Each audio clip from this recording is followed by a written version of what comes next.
pagsasabay-sabayin ko na to. So, ang gagamitin natin is yung mackerel na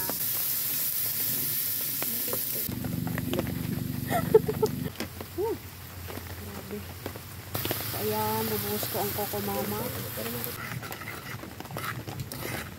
So, maglalagay tayo ng talbos. Okay? Instead pechay, talbos. Kasi yun ang available. Kain lang muna natin to bago natin ilagay ang ating binanit nila to sa bahay. Ayan. So, 1 by 1. In.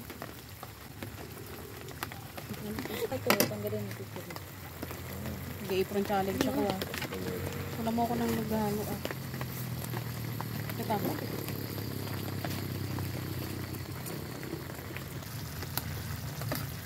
So, ito na ang ating ginataang lata.